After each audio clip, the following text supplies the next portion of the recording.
Construir um imóvel para alugar ou investir em fundos imobiliários? Qual que é a melhor opção? Olá, seja muito bem-vinda a mais um vídeo aqui do canal. Nesse vídeo eu vou falar sobre um dilema que é comum no mundo dos investimentos imobiliários. Poxa, eu tenho um dinheiro aqui, eu construo um local para receber aluguel disso ou eu invisto em fundos imobiliários? Se nós fizéssemos essa mesma pergunta alguns anos atrás para os nossos pais, nossos avós, a probabilidade de que a resposta estivesse na ponta da língua era muito alta. E a resposta seria: tenha um cantinho, construa para alugar. E isso se dá porque os investimentos na bolsa de valores, eles não eram conhecidos e nem acessíveis a todas as pessoas, principalmente para aquelas que viviam distante dos grandes centros. Mas hoje o sistema é um pouco diferente. Hoje nós temos acesso a tudo e conseguimos fazer na palma da mão, pelo próprio celular. Então a minha ideia é te apresentar isso aqui de forma muito simples, sem ter que ficar colocando muito número ou muitas informações específicas na tela que são difíceis de entender. E se você gosta desse tipo de conteúdo, se curte esse assunto, então se inscreve aí no canal. E se de alguma forma esse vídeo te ajudar, se ele for bom, deixa sua curtida para o YouTube compartilhar isso para mais pessoas, beleza? Pode ser? Então vamos começar. Eu vou te apresentar aqui das duas situações, construir um imóvel e investir em fundos imobiliários, prós e contras.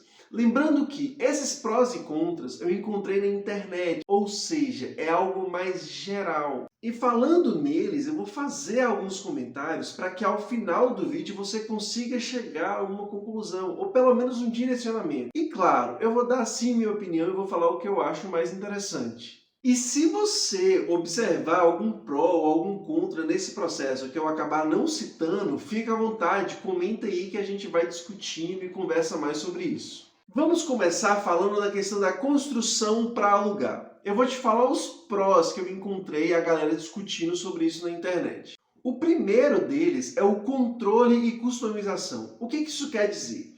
Quando você vai construir a sua casa, vai fazer a planta, você tem total controle sobre como aquilo vai ser. Então você pode entender como o mercado está querendo as coisas e construir essa casa, esse imóvel, esse galpão, no estilo que vai ser mais procurado pelo público, né? 2 banheiros, 3 quartos. Então você tem um controle sobre isso, você vai começar do zero. E aí, ao mesmo tempo, o meu comentário é o seguinte: o mercado ele é extremamente dinâmico.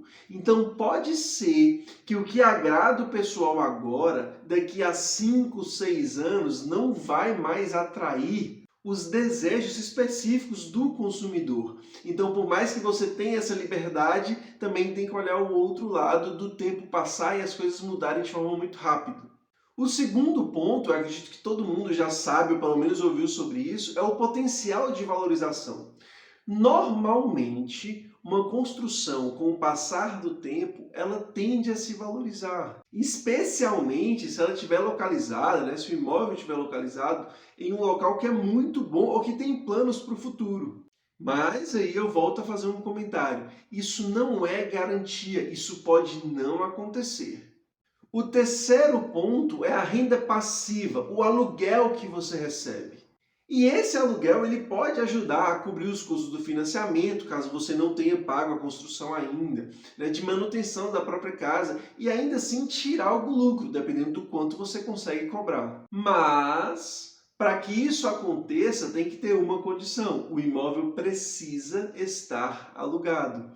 E aí, quando, não sei como é na sua cidade, mas quando você dá uma volta pelos lugares, pelos bairros, você percebe que nem tudo está tão ocupado assim. Várias lojas com portas fechadas, espaços com portas fechadas, casas com placas de vende-se, de alugam. Então, para você receber essa renda passiva, tem que ter alguém lá dentro.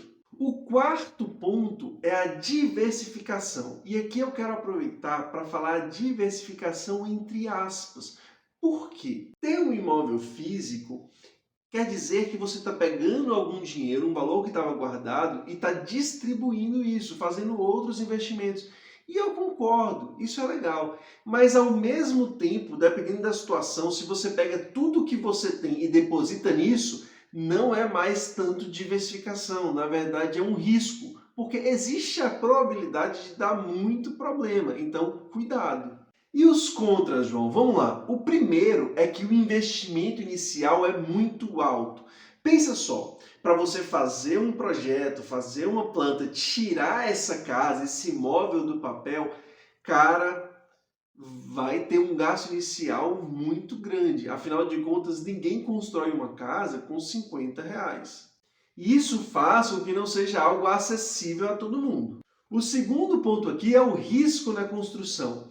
Ó, pode ser que você conheça alguém que nunca teve problema, mas essa probabilidade é mínima. Normalmente, todo mundo que envolve com construção, que quer mexer com alguma coisa relacionada a isso, tem atraso de tempo, problemas com questão de prazo, aumento nos gastos com qualquer problema que aparece. Então, assim, existem esses riscos.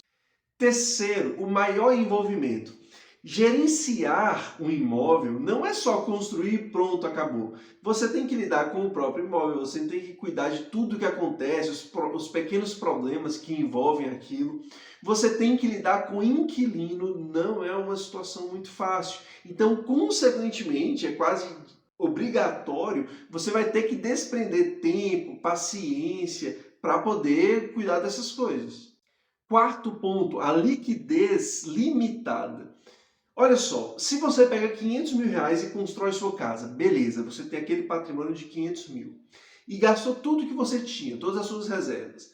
Se na semana que vem acontece alguma coisa, algum problema, e você precisa desse dinheiro de forma urgente, você não vai conseguir anunciar a sua casa pelos R$ 500.000 e vender pelos R$ 500.000 no mesmo instante. Então, esse fato de você conseguir tirar o seu retorno, tirar o que você colocou, cara, em um imóvel físico isso é muito difícil, tá? Não vai acontecer. E se a gente falar agora um pouco dos fundos imobiliários? Vamos lá, vamos falar os prós desse negócio. Para falar deles, em algumas das coisas que eu vou citar, eu vou usar como exemplo o fundo VISC11. Em um vídeo aqui no canal eu mostrei, quando eu falo sobre fundos imobiliários e ações, um site, né, que é o Investidor 10. Lá você digita o código da sua ação ou do seu fundo e aí você tem diversas informações. João, mas eu não sei mexer nesses sites. Se você fizer isso no Google, você vai já ter essas informações de forma muito clara e acessíveis a você. Então eu vou usar um fundo imobiliário que é um fundo que investe em shoppings, o VISC11. E o primeiro ponto que a gente encontra aqui de pró nesses fundos imobiliários é a diversificação que é facilitada. Olha só, se você compra uma cota desse fundo imobiliário que eu estou dizendo, VISC11, somente esse fundo investe em 20 shoppings diferentes, distribuídos em 12 estados do Brasil. Então, olha só, são 20 shoppings em 12 estados. Isso sim é uma diversificação e de forma muito simples, comprando uma cota dele. Segundo ponto é a liquidez. A liquidez, nesse momento desse fundo, é de R$ 4 milhões. Isso quer dizer que, se você tem R$ 500.000 comprados de cota desse fundo e você quer se desfazer, poxa, amanhã eu preciso desses R$ 500.000. Se você for lá no aplicativo e clicar em vender todas as suas cotas nesse valor, no mesmo instante todas serão vendidas, porque a liquidez é muito grande, tem gente comprando e vendendo o tempo inteiro. Então esse valor retorna para você de forma muito fácil. O terceiro ponto é o profissionalismo. Existem nesses fundos gestores que mexem com tudo ali, então você não precisa se preocupar. A única coisa que você deve fazer é escolher bons ativos. Então, se você pega um fundo, olha de forma geral, vê como é que acontece, como que ele está vindo no passar dos anos, se está tudo direitinho, você faz boas escolhas e o restante, os profissionais vão fazer por você, vão gerir isso por você. Então, você não tem trabalho. O quarto ponto são os rendimentos que são regulares. Olha só, se a sua casa, por algum motivo, ficou sem ninguém lá, ficou sem ninguém querendo alugar, você não vai receber aluguel aquele mês e ainda assim vai ter os custos dela. Pensando no VISC11, que tem 20 shoppings diferentes, suponha que aconteça alguma coisa no estado do Brasil e um desses shoppings feche, ou deu problema, não tem como funcionar. você ainda tem outros 19 nesse mesmo processo que vão continuar pagando aluguel para esse gestor e aí você vai receber seus dividendos. Então a probabilidade de receber, a regularidade disso é muito maior. E o quinto ponto, e que eu acho muito legal, é que o investimento inicial é muito baixo. Olha só, para você construir uma casa, você precisa desembolsar uma grana bem grande. Não vai sair do papel se você não tiver esse investimento. Para você comprar uma cota do fundo imobiliário VISC11, que é o que a gente está usando como exemplo, você vai gastar nesse momento R$ 118. Então são R$ 118 para você ter participação nesse fundo extremamente diversificado e muito interessante. Existe essa possibilidade e isso faz com que os fundos imobiliários sejam muito atrativos. Você consegue investir nesse ramo com muito pouco. Poxa, João, mas 118 está muito ruim, está muito alto, eu não tenho essa grana. Faz o seguinte, pesquisa um pouco. Existem fundos imobiliários que eu invisto que estão abaixo dos R$ 10. Então, e que são muito bons, inclusive. Então, isso é um ponto muito positivo nesse tipo de investimento. João, tá, mas peraí, me fala dos contras agora. E eu vou ser super sincero com você. Os contras que eu encontrei são sim pontos negativos, mas que para mim não tiram nenhum mérito desses fundos imobiliários. Mas eu vou te dizer todos eles. O primeiro é o seguinte, menos controle, ou seja, por ter gestores que mexem com isso, você não tem o controle nenhum sobre o fundo, sobre o que vai ser feito, sobre o que não vai ser feito. Isso é colocado como um ponto negativo, mas para mim isso é um ponto positivo. Eu não tenho tempo, eu não tenho conhecimento, eu não tenho habilidade, eu não tenho disposição para ficar olhando todas essas coisas, entendendo tudo que está acontecendo. Então, colocar isso na mão de alguém que é preparado para aquilo, para mim é um ponto positivo. Segundo ponto é a flutuação do preço. Olha só, isso é sim um ponto negativo, mas tudo gira em torno disso. Quando o mercado está ruim, quando a economia está ruim, tudo tende a cair o preço, tudo tende a se desvalorizar. Assim como quando as coisas inflam e está um ambiente muito bom, propício para isso, tudo sobe. Então é um ponto negativo a desvalorização que você talvez não veja de forma tão direta na sua casa, na forma como acontece no imóvel físico, mas é algo que é natural. E o terceiro e quarto ponto que ele traz para mim são os riscos da gestão, né? A gestão fazer um mau trabalho, mas isso tem em todo lugar, então o nosso papel de forma inteligente é estudar e analisar os bons fundos e com isso diversificar para a gente não sofrer.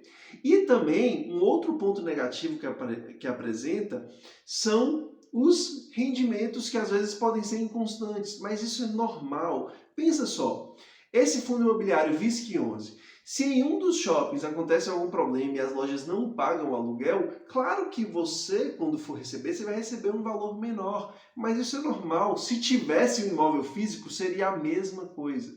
Então, assim, são coisas que para mim são naturais, são normais e que fazem parte do processo do investidor. Então vamos lá, conclusão. João, qual que é o melhor? Eu acho que ficou bem claro nos meus comentários que eu sou muito tendencioso ao lado dos fundos imobiliários. Eu gosto muito disso, foi muito interessante, eu curto muito estudar sobre isso. Pela facilidade, pela comodidade, pela boa rentabilidade, a probabilidade que tem de aumentar o seu patrimônio, né? A chance de você começar com muito pouco dinheiro e já ver um retorno não significativo, dependendo do quanto você investe, mas vendo que aquilo funciona. Mas essa decisão, essa resposta vai depender muito de você. Seus objetivos financeiros, o seu apetite ao risco, o quanto de capital você tem para poder entrar ou iniciar esse processo. Então, o que eu aconselho? Conheça esse mundo, estude e faça boas escolhas. Cuide bem do seu dinheiro.